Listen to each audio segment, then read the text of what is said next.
Hi ho, Moon with a Cow here, and I'm back again with another Five Nights at Freddy's video.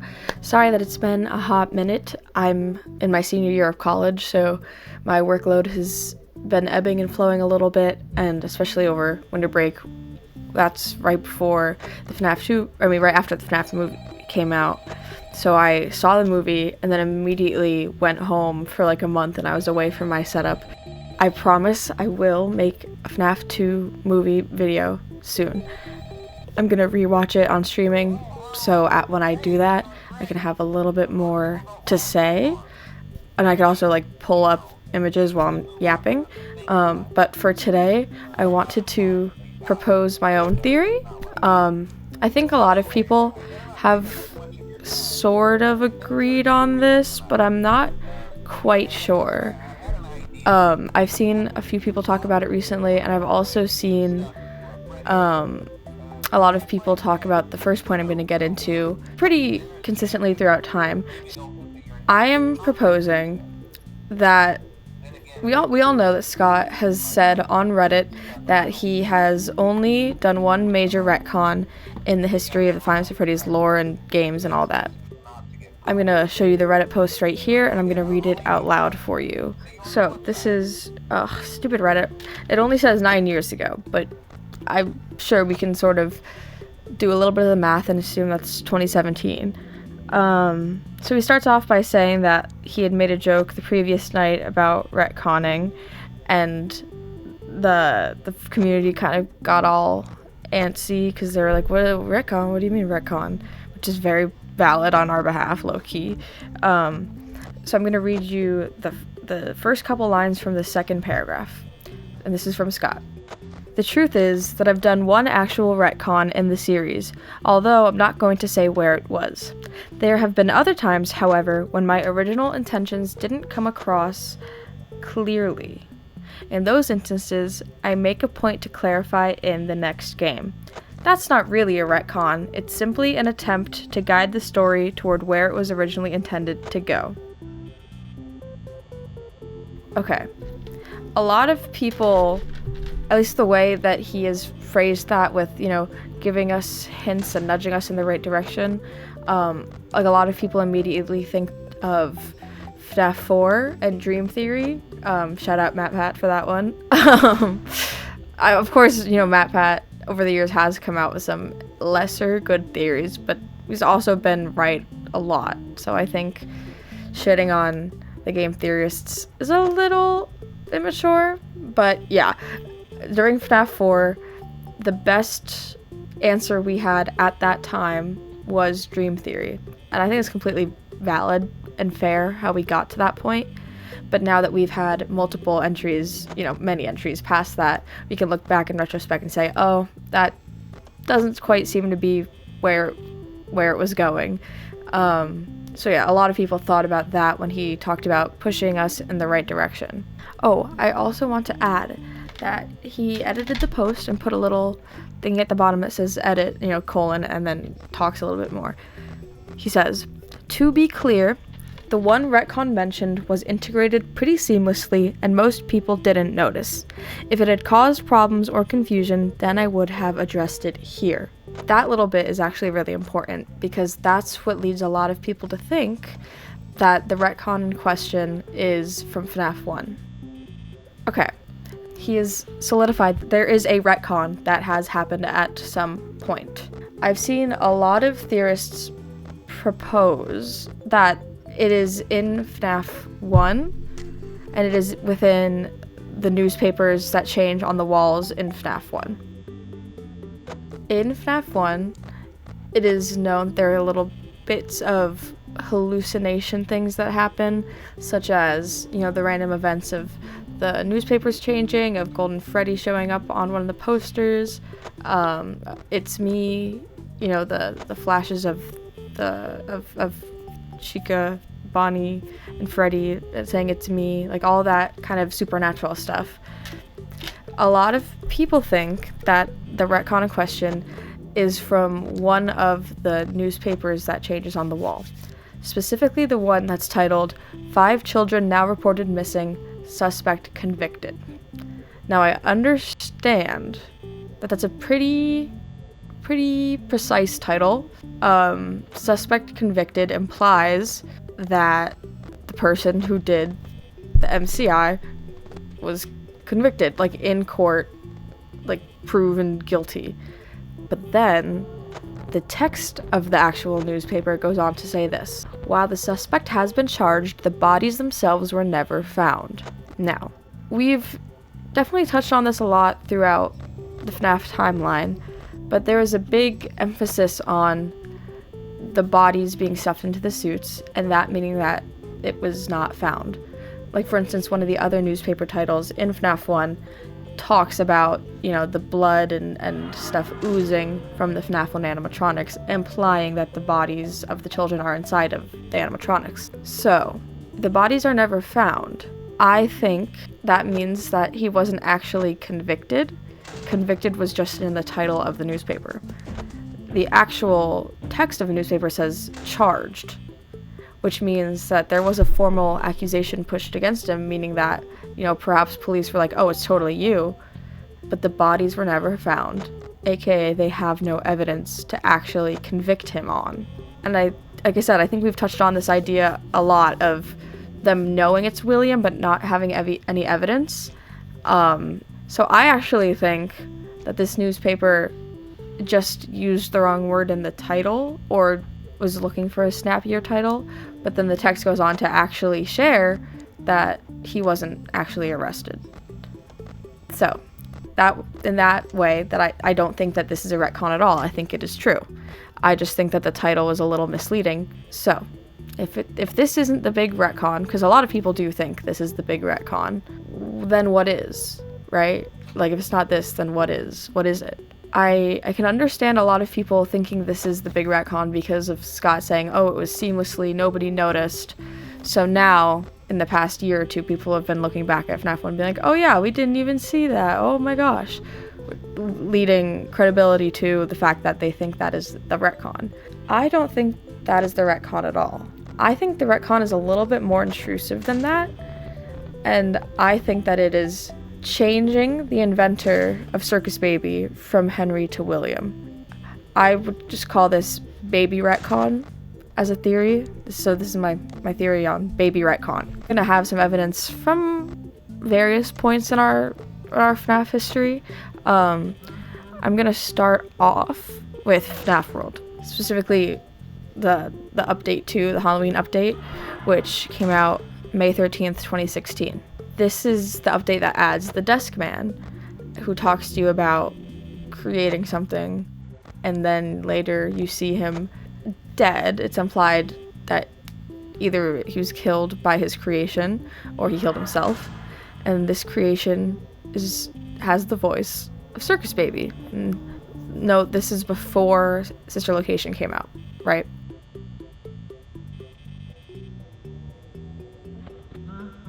The show will begin momentarily.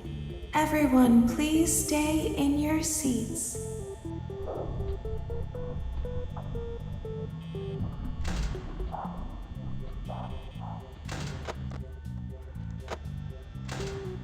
So all we know about Circus Baby in this point in time is that Deskaman created her, and then Deskaman dies. And then in Sister Location, which was in October of 2016, so just later that same year, the opening sequence implies that William Afton invented Baby.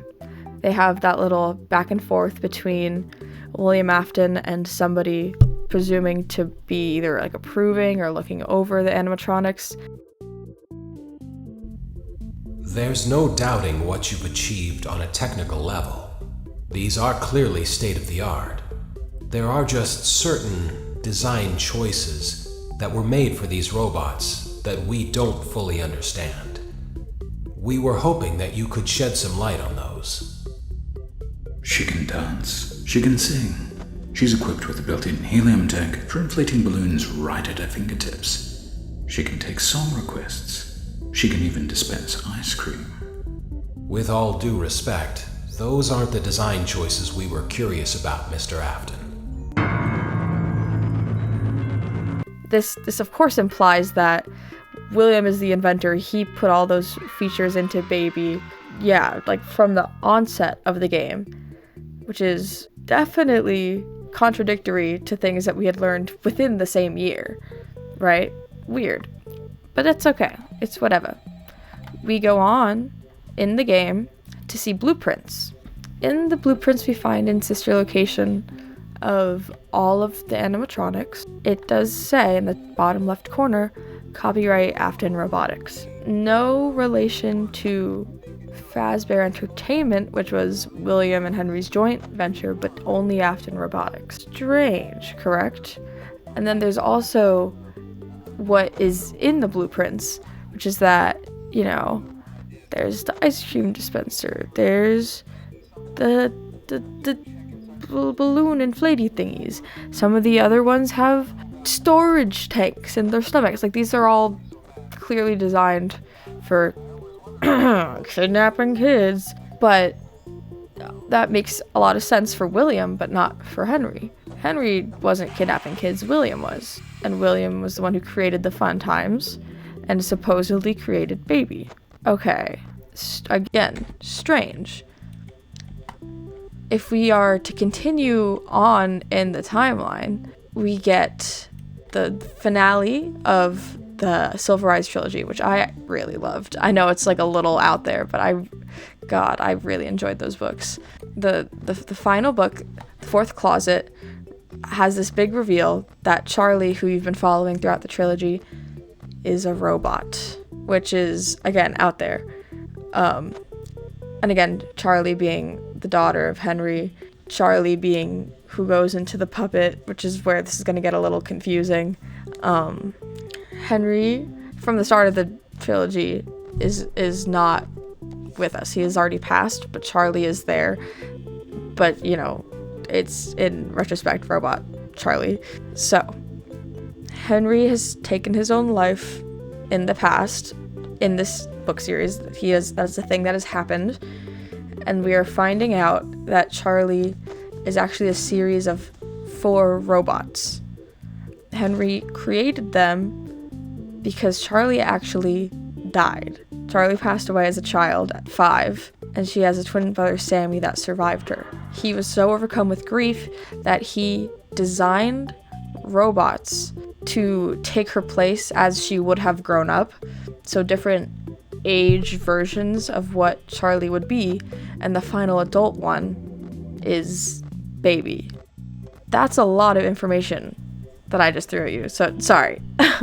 But, so right now, with that in mind, we have 2 different established ideas. We have William created the Fun Times and Baby to lure and trap children, to experiment on, yada yada.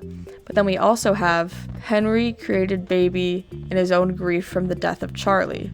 And it's a little complicated because those 2 things intertwine. A lot of people like to say to use the trilogy and Fazbear Frights and all that as sort of defining the magic system and like the world building of Five Nights at Freddy's, but not to actually use the concrete names, places, things from those books to prove anything in the FNaF games. But at least for me, I always thought that the Silver Eyes trilogy is a little bit different in the sense that a lot of things are direct, or maybe like for instance, the trilogy brings what we call the twisted ones, which are the twisted animatronics, who aren't actually like terrifying or whatever, they're just illusion discs on them to make you perceive them as terrifying in the way that they are depicted, which does totally come back in the games. So we've established that something from the trilogy is already valid in the game's continuity. Why not the Baby Charlie situation? Well, that's easy because we already have Charlie associated with the puppet. If you have Charlie associated with 2 different animatronics in the game's timeline, that would be definitely confusing. I mean, it already is confusing, but I mean, the whole FNaF 6 ending where everybody gets peace and Henry traps Charlie with with Lefty and they all get put to rest, a lot of that wouldn't make sense if Charlie was also Baby. Because in FNAF 6, you have the puppet and you have Scrap Baby, who are two different things. Hi guys, editing Moo here. I just wanted to add in that I also think Charlie's identity in being the puppet is sort of what's more complicated about this retcon, because in FNAF 2, the Save Him minigame where we watch Charlie die, it is referred to as a him. So I think Charlie was originally intended to be Baby, but then they were going into FNAF 6, they wanted it to be a little bit more concrete, solidified, easy to follow, and so Scott pivoted and changed Charlie into being the puppet instead of being Baby, but then that conflicts with FNAF 2's minigame, but we know that Charlie is the puppet. So, what does this mean? I think originally Henry created Baby and, all the grief and stuff, and I think that was Scott's original intention.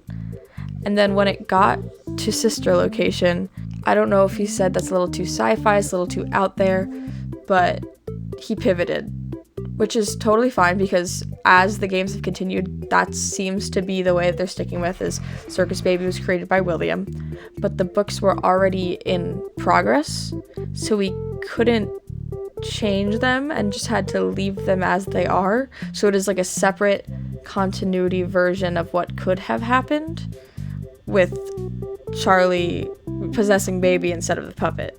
So it's almost like an alternate timeline in my brain, at least. I think that's where Scott wanted it to go, and then pulled back and said, I don't know, it's a little out there.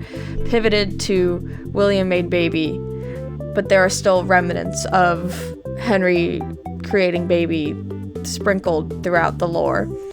And I definitely think, to me at least, the FNAF World Desk Man stuff is the most compelling because there's so much lore in FNAF World. It is canon. Like, I know a lot of people, because Scott kind of acts like it's not really that important, but at the time that it gave us a lot of our answers. That and the security logbook solved so much for us.